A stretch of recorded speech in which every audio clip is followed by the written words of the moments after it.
What do peaches, Coca-Cola, and blown Super Bowl leads all have in common? Georgia.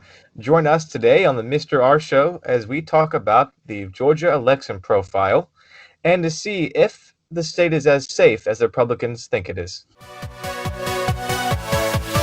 Yeah.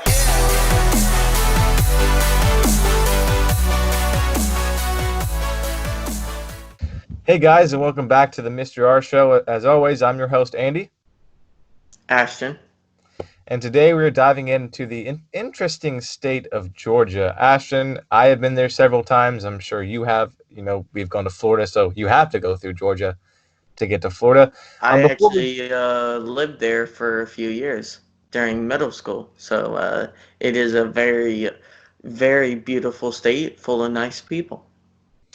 Yeah, I like Georgia. I've been to Atlanta a couple times. I have some family that lives in Georgia, so I like going to Georgia.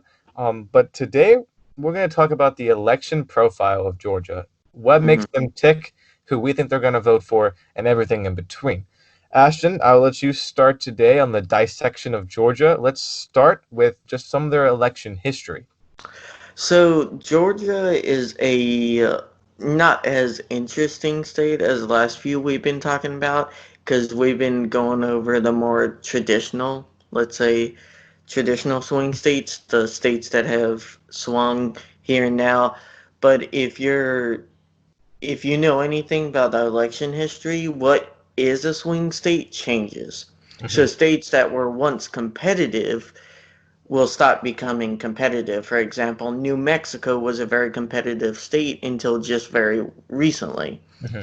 That was a swing state. It isn't anymore, and you will have the opposite effect in other states, and that's what you're seeing now. So Georgia historically it followed a lot of the South, where the South was the solid South for Democrats for a good 50, 60 years after Reconstruction. Hmm. And Nixon's Southern strategy kind of tossed that up in the air. And ever since really Jimmy Carter, it's been a solid Republican state with the exception of Bill Clinton in 92. So, Andy, what kind of pops out to you in its history more recent than latter? One word, red. They are a red state, true and true. If you just look at the recent election, none of them have been really close. There has been a few here and there, but when the Republicans win, they win by more than 5 points, most percentage points, most of the time. Trump won like that, Romney won like that, even George W. Bush won like that. So it's a very, very red state. Of course, Georgia Bulldogs, red, that's their Mm-hmm. color. So they're a very Republican state. It is tough for any Democrat to come in here and try to win. So it's going to be interesting to see how Joe Biden fares in Georgia. We'll get into what's happening right now when we get into the current polls in just a little bit. But you just look at their history, and they're very loyal to a party. Once they switch to a party, they're going to be loyal to them for many, many years. Like you said, they were the Democratic for a long time until Nixon came in, and they switched and have been Republican ever since. So they're very loyal. Mm-hmm. With the exception of Bill Clinton in 92, Yes, yeah, which the Bill outlier. Clinton did win it. Mm-hmm. Mhm. So in 2012 and in 2016, I would say the biggest key thing to look at the differences is the turnout in Atlanta. It significantly increased for Democrats in 2016, and Trump's overall margin went down by 3% compared to Romney. And really, Clinton performed exactly the same as Obama, which is a very interesting to look at because her African American turnout wasn't as strong in general over the country, but her overall performance in the state was decent. So, really, when you compare those two things and the districts, when election returns start coming in, I would start looking at Atlanta. There isn't really a really good bellwether county for the state just because it hasn't been competitive in such a long Mhm. time. So I would just look at those turnout margins and like if Clinton won a county by like I think she won the Atlanta County somewhere in the mid 50s, high or low 60s. If Biden can get 70% there and keep the margins in the rural areas below like 70, 80, then it's going to be a long night for Trump in Georgia. Yeah, going on to what you were saying about the bellwether counties in Georgia not really having much of any, you look at their overall like percentage of picking correctly for the presidency. They're sitting right now 35 out of 57, which is about 61%.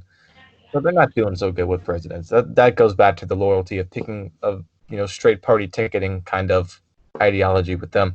And another, going and just looking like you said with the 2012 versus 2016 being virtually the same, the one thing that stands out to me is Trump doing about 3% worse with the Republicans in the state shows that they're not 100% as supportive of him as they were Mitt Romney. And 4 years later, with everything that's going on right now especially with the virus, how much more support could he gain? I don't think he's gaining support. I think he's losing support. So we'll see how much percentage, if Trump can hold on to the state, it will be, but I do not believe it's going to be 50%, Ashton. So speaking on this, the percentages, what are the current polls right now? Um, the overall current polls are not good. The RCP average as of today is around 2 points. I'm gonna pull that up, just double check. Andy, what do you think about just the fact that we're talking about Georgia right now? I think it's just kind of crazy that they've been Republican since the first Bill Clinton presidency run. So that's what 30 years they've been Republican, and they're finally starting to switch again, which is interesting to see that when they switch to be Democratic, will they stay Democratic for many years to come? So Georgia's swing state like time period, I believe, will be shorter than states like Florida, but it's very important as the nation switches tides. So I know a lot of our followers like us talk about the polls specifically. So let me go into that as someone who's a student of statistics, so to say. I'm looking at these recent polls. The overall average is Trump plus 3. Now, the best poll, this state is a lot like Michigan in 2016. It is not being polled heavily. Therefore, the polls are going to be off in the state. Now, the question is, who is it off for? Now, when I look at least who is the average off for, there's a Gravis poll that has Trump winning by 3 points. That's the average. Problem with that one is it only has 500 voters polled. That's a pretty bad one because that's a margin error of 4.3. Yeah. 4.3. So theoretically, Biden could be winning by like 5 points, and we wouldn't know it. So I want to hesitate people in when you're looking at state polling like that. Look at the polls, look at the margin errors, look at the samples, look how recent it is. That's a snapshot. Polls do have Biden winning in Georgia. That did not happen in 2016. Did not. And if you don't think a state can flip from 5 points, then you need to talk to Democrats who are looking at 10 plus point polling advantages for Clinton in Michigan. Yeah. So that's my soapbox about the polling. Yeah, polls show right now in Georgia, we don't know exactly how credible they are, 100%, but polls showing right now Trump with a slight margin of victory there against Biden. But let's move on to my favorite segment of these profiles, the major industries of the state and who they favor. I really love doing this because I like Mhm. diving into the state, finding out who they are, what makes them who they are, what are Georgians. Um, so it's cool to see that in every state because people are different across this country, as you know, by turning on any social media. But Mhm. the first major industry that we are going to talk about today is, of course, when you think of the South, you think of agriculture. And agriculture is no different in Georgia. It is, of course, Georgia is called the Peach State for a reason. They contribute contributes $73 billion annually to the state income. It's one of the biggest, if not the biggest, moneymaker for the state. Major crops are animals and animal products, so like beef, dairy, chickens, eggs, stuff like that that comes with that. Pecans, peaches, and blueberries are huge in the state. They're number one in the U.S. for broiler, which is a type of chicken. Pecans, of course, blueberries, and spring onions, all number one for them. They're one. A cool fact I learned is that 1 in 7 Georgians are in an agriculture-related field. This does not mean that 1 in 7 are farmers. It means 1 in 7 are related to agriculture, counting forestry and any other kind of job that has some ties to the agriculture field. So if you do the math there, for 1 in 7, their population, which we'll get to in a second, is around 10 million. So we're looking at about 1.4 million people for 1 in 7. That's a lot of people in agriculture. It's a big. Mm-hmm. So that's a very, very big field. I think, of course, we've talked about this in numerous videos, but agriculture favors Trump. Ashton, thoughts? That pretty clear cut. It's been a big part of that economy down in Georgia for a long time, and it'll Yep. continue to be. Yeah, I know there. You look at Atlanta, and everyone's like, but Atlanta's so big and urban. How can they be like this? But most of the state is fields of cotton and peaches and agriculture. But moving on to the next major industry in Georgia, and this is the first time we've had this, but the film industry. Um, question. This industry, I'll say these two back to back. I like doing this because it really shows the dichotomy of Georgia in 2020 compared to just 20, 30 years ago. Georgia Yeah, is really starting to become kind of like the East Coast LA, and in the way where it's super diverse. It's going to yeah, be, it is starting to be the place where a lot of actors want to come and work. A lot of big TV shows. Most famous one I can think of is Walking Dead. I'm sure a few others have filmed here, yeah, or not here, but down there. yeah. They're huge in film.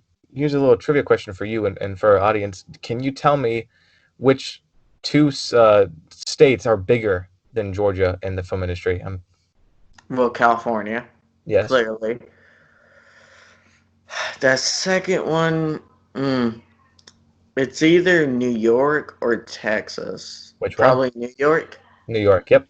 Meaning Okay. Georgia falls into third in the U.S. in film, which is crazy to think about a southeastern state being third in film in the entire United States.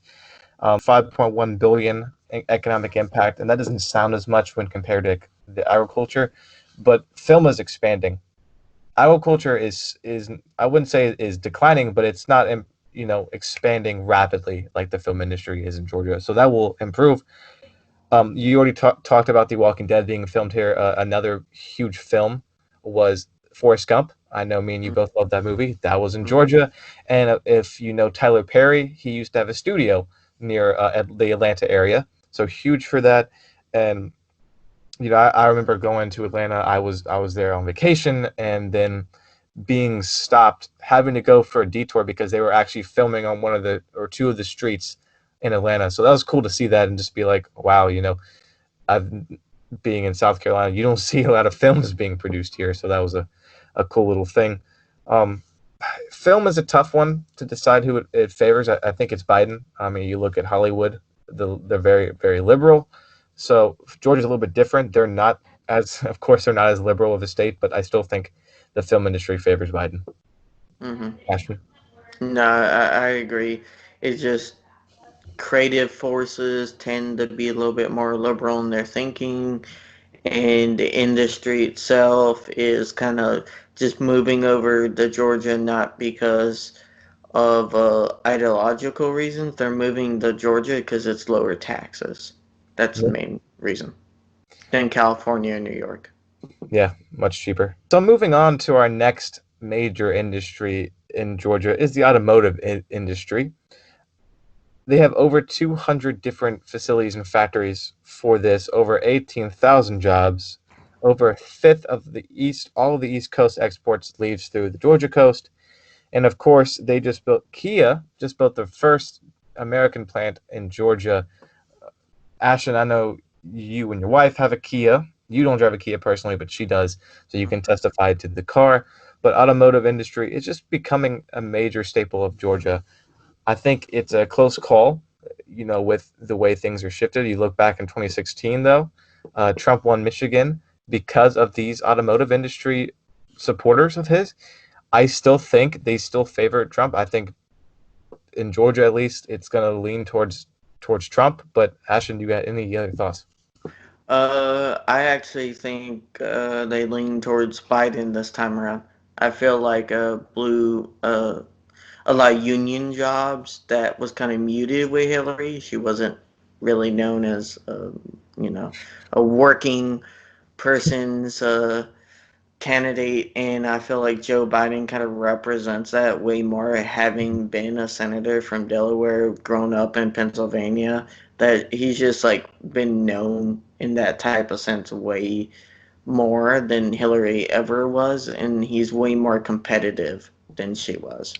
Yeah, I think it's going to be close. It's going to be a really close race for whoever gets the automotive industry bid. Our last major industry, though, in Georgia, which is one that kind of surprised me when I learned about this, it's tourism. Ashton, when you think of Georgia, do you think of tourists? Like the first thing that comes to your mind is tourism. Do you think of that? I don't know, I'm no. but they do. They have 14 million visitors every year. That's a good bit, not the highest, of course. You have Florida of last week if you want to go check out that video. But their major hub, of course, other than their beaches, is Atlanta, which is home to the World of Coke, the Martin Luther King Jr. Memorial, and his house, and everything that goes along with the history of the Civil Rights Movement. And this College Football Hall of Fame is all located in Atlanta. So it's a very huge hub of Mhm. tourism, and over 400,000 jobs are produced through tourism. Um, Ashton, I think tourism is leading Biden right now. Do you have any thoughts on that? No, that's pretty simple. Yeah, just real quick, some major companies headquartered in Georgia. I like throwing out the major ones because we all like to know what's headquartered places. Georgia has 18 of the Fortune 500 companies for 2020, and the major five I picked out was Coke, of course, UPS, the Delta Airlines, Aflac, and the Home Depot. All are headquartered or started in Georgia. So moving on from the actual industries and jobs that make up Georgia, let's actually talk about the people that make up Georgia. On your screen now, you will see the population pyramid for Georgia in 2020. My first look at this map, I see it very skewed for the younger generation. Not a lot of old people, Ashton. The median age of Georgia is 36.5, with the males being 35.2 and the females being 37.8. Hmm. It's just so this is the first state we see that's not really 50-50 in male and female, with the sex ratio being 51% female and 49% male. It's a little bit more skewed than the other states. I know that's 1% off. It's still 50-50, but compared to the other states we've done, there's more females in Georgia, and there is less old people, especially male older people. Why do you think, Ashton, there's such fewer elderly people in Georgia than other states? Um, I think that's just a history of demographics in certain areas. You've had a lot of younger people moving. Georgia is one of the states that first states, or it's one of the first states we just started talking about that has been gaining population. I believe Florida has been starting to lose population. They gain older people, but they do lose population overall. States like New York and California are losing population, but states like Georgia are growing, and that tends to be younger people that move around like that. And Georgia is just not the center of like older people moving anymore. It's more South Carolina, Florida, those types of states. Yeah, I think it was a very interesting age demographic there, the pyramid. It's fun to see just the ages of the different. Mhm. But let's move on to the actual racial makeup of Georgia. They are 59% white. You can see on your screen, 31.5-ish% African American or black, about 4% Asian, about 3% some other race, two or more races, about the same 33% there. Very, very few American Indians, Native Americans, and Native Hawaiian people in the state. So it's very much you're either African American or black in Georgia. It makes sense. They're a southern state. You know the history of the South. Before the Civil War, even after the Civil War, you know how the racial demographics were there with slavery and everything. So it makes sense for that to be the racial makeup. But let's move on to the religious side of the people in Georgia. They're about 79% Christian, so very, very, they're in the Bible Belt, the Southeast. They're going to be very Christian. 79% Christian. You can see the breakdowns of each Christian faith. Like evangelical Protestant being 38%, mainline Protestant 12%. You can look at all the different percentages there. But if you look at non-Christian faiths, they're only 3%. And then if you do the math there, that's what 28% of non-religious people. Mm-hmm. So a very religious state. Over 4/5 of the state are some form of religion, if not Christianity. So very religious state, a very hardworking state, and a good mix-up of white and African American in the state. So a very hard, like I said, very suburbs now. They're starting to grow in the suburbs, near Atlanta and other cities like Savannah, Mm-hmm. Augusta area too. Ashton, I think we've looked at all the industries, we looked at the polls, we looked at the people. It's time to finally make our day of prediction. If Ashton, if you were sitting there and you got a call to predict, and you're a little analysis TV show, Yeah. who was going to win Georgia? Who are you calling it as of right now? Who you got? Georgia is out of all the states we will do, it is going to be the hardest state to call because I feel like it's one of the states, the winner, it's not going to be close. It's going to be like a few hundred thousands of votes. And I've thought about this a while. I'm not one of those people who thinks like Georgia's more in play than Texas. I think the opposite. Texas is more in play than Georgia. Well, But at the end of the day, I think with how badly Georgia's governor has bungled the coronavirus, the growth of the suburbs in the state, and just the fact that African American population has grown so much as a political force in the state. I mean, you had a super, super liberal governor candidate almost win, and she only lost by like 2%, a percent. And she was completely on the far left. I feel like it's a perfect storm for the state to flip the first time since I believe Bill Clinton in '92. So I think Joe Biden will end up winning it by a few hundred thousands of votes because Atlanta pushing out and a kind of like rural, kind of like the rural part of the state just not turning out for Trump like they did in 2016. yeah, I agree. It's going to be a really, really close race. Um, Georgia is tough to call. But for me, you look at the history, you look at the people right now, and you just go to Georgia, right? Me driving through Georgia, me going to Georgia. To me, it's tough to call because I know, again, no one wants to be wrong. But if I get that call on election night on who I was choosing to win the state, as of right now, my choice is Donald Trump. It's tough. Um, you look at the polls; it could go either way. Polls are bad right now in Georgia, like you said. Margin of error shows it could go either way. But as of right now, I am picking Donald Trump to win Georgia. All right, Ashton, I think that about does it for our Georgia election profile. We hope you enjoyed learning more about Georgia and hearing our predictions for this state Mm-hmm. specifically instead of the country as a whole. But if you do want to watch us predict the country as a whole, we did our last month's in June's video. I'll leave somewhere up in the right or left side of your screen will be a little card. Go watch that. our next month's, so this month, July's election map is coming out in about a week or two, Ashton. So Mm-hmm. look out for that one.